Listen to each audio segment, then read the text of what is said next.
Amis fumeurs, bonjour. Alors pour commencer cette vidéo, il faut que vous sachiez que moi, ancien fumeur, comme tout le monde, j'ai besoin de soutien pour parvenir à mon objectif. Et ce soutien, je l'ai en partie trouvé grâce à un groupe qu'il y a sur Facebook qui s'appelle Moi sans tabac. Donc vous trouverez facilement ce groupe sur Facebook, c'est un groupe d'entraide.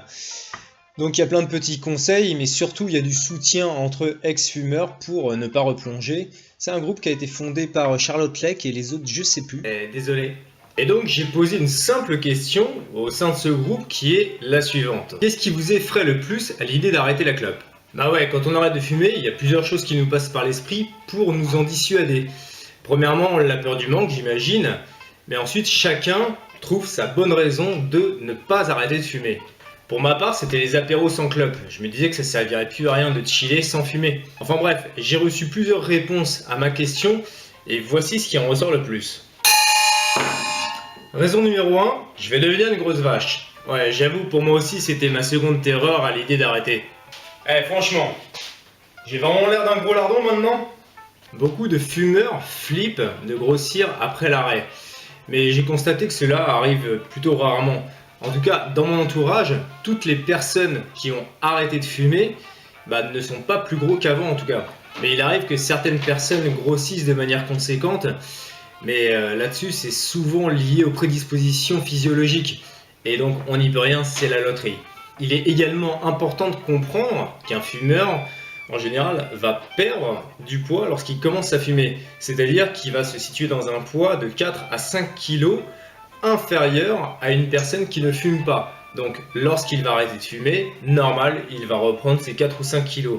En définitive, quand on pense avoir grossi, on a juste repris le poids que l'on aurait dû avoir si l'on n'avait jamais fumé. Voilà également ce qui pourrait expliquer pourquoi un fumeur a tendance à grossir. Donc j'ai fait des petites recherches sur Google, normal, et il est indiqué: après l'arrêt du tabac, les personnes sembleraient préférer les aliments riches et grands en sucre car ils joueraient sur la zone du cerveau associée à la récompense de la même façon que la nicotine pourrait le faire.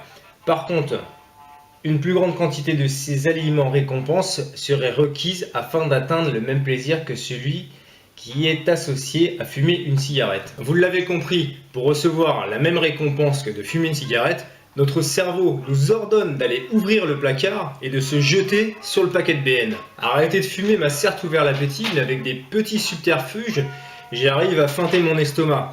Genre premièrement, je bois plus de café, mais avec 2 fois moins de sucre.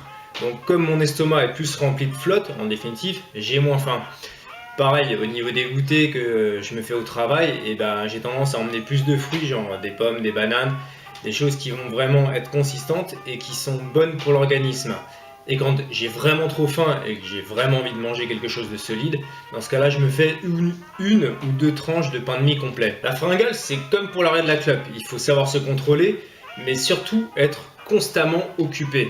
Comme ça, on ne pense pas à aller manger ou surtout, on n'a pas le temps. Raison numéro 2, le côté social. Les gens craignent de perdre ce côté exclusif que l'on a entre fumeurs. Comme par exemple en entreprise, la fameuse pause clope à 10h et à 15h que l'on passe avec les collègues, ou bien lors d'un repas au restaurant ou chez un ami, hop, on s'esquive avec un pote et on va s'en griller une. Perso, j'ai pas du tout constaté de différence avec l'arrêt du tabac. Au contraire, je m'explique. Quand j'ai arrêté, du coup, en entreprise, je prenais mes pauses à l'intérieur.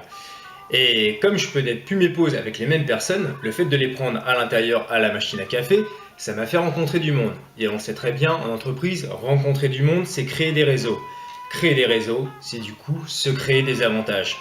Et dès qu'il faisait meilleur, du coup, parfois je retournais prendre mes pauses avec les fumeurs, mais sans fumer, ou tout simplement j'allais me promener, faire le tour du pâté de maison, mon café à la main, ou bien je retournais à l'intérieur, prendre mes pauses avec les autres collègues.